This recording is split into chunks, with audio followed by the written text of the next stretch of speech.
Oh, that smelled like shit.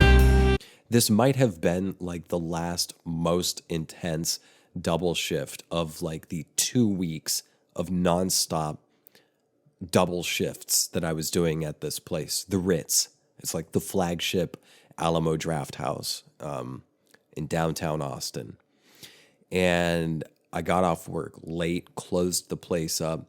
And as I'm leaving, I'm walking east because there was still free parking, and you could still, if you get there at the right time, find spots by this cemetery over in East Austin, which looks totally fucking different now than it did when I was working there.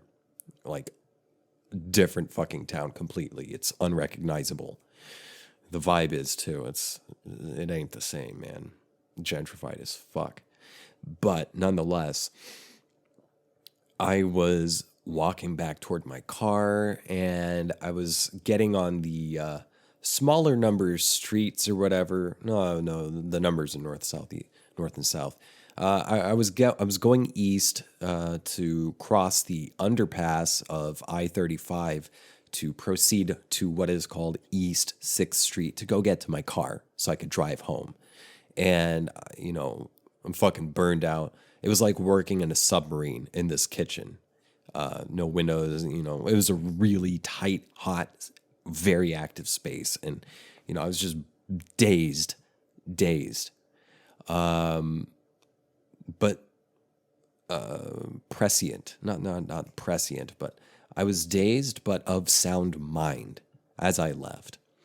And as I'm leaving, there's all sorts of noise. Like it was South by Southwest. It was near the end of 2 weeks of South by Southwest.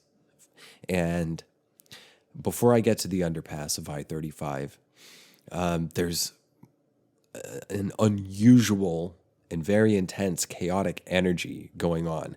Well, it turns out I was passing by around the same time. I was passing by near a music venue where Tyler, the Creator, had been performing and had incited a small riot that toppled a big wooden sturdy fence in the venue and let out. And apparently this is like the second time that he had incited a riot in Austin. So he was persona non grata after that. Persona non grata. But I didn't know that at the time. And then some other shit went down. Like I'm walking, I finally crossed the underpass, and I'm getting to like the real hipster bar areas on East 6th. And there's all sorts of more activity. I see like ambulance coming and going all over the place, sirens and shit. And it didn't fully sink in that this is like an unusual amount of chaotic activity and sirens happening. But as I'm going, like apparently at the same time, the ambulance happened because someone drove their van into a crowd of people as well, also sort of near where this riot that Tyler, the Creator, had incited was happening. And as I'm walking, I'm going by some bar. I can't think of the name of it. Doesn't matter. I'm walking against the current of a crowd of people on the sidewalk. And there's this short dude who he appeared to be about my age. He looked like he was probably in his late 20s, early 30s. And the vibe I got from him was just like Jewish. He had this sort of like nebbish Woody Allen, but not creep, but not creep, kind of a vibe. Round glasses, looked well dressed, did not look like a crazy person at all. But as I'm walking, I just feel this dude's eyes on me. And this was in the same week as the schizophrenic guy too, mind you. As I'm walking, we're crossing past each other, walking opposite directions, and he's holding very intense eye contact with me. And he has this smirk, this kind of grin on his face, like he knew something that I didn't know. Like he knew a secret that I didn't know. Not a bad secret, but he just had some knowledge that was pertinent to me in some way that I still have yet to discover. I'm still waiting for it.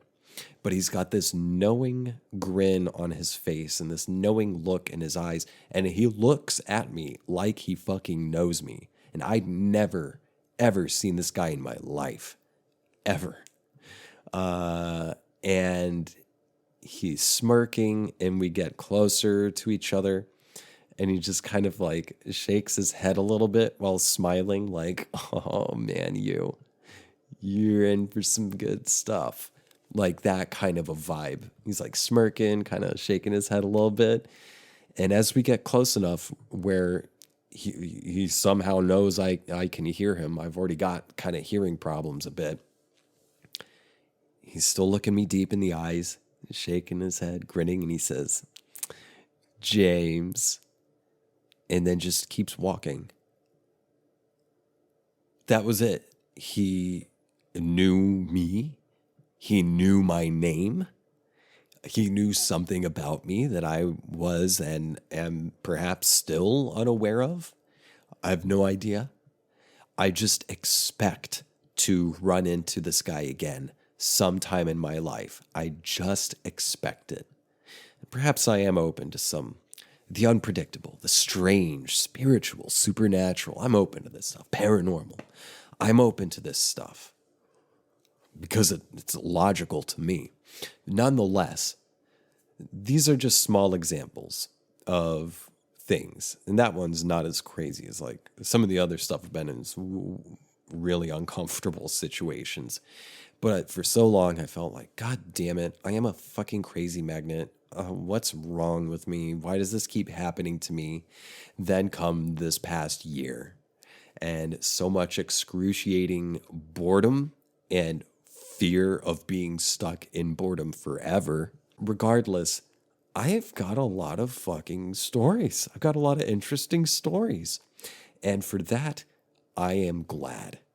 So despite all of the discomfort and feeling sorry for myself, I now can say, you know what? At least I'm not fucking boring. I've got crazy stories. Yeah.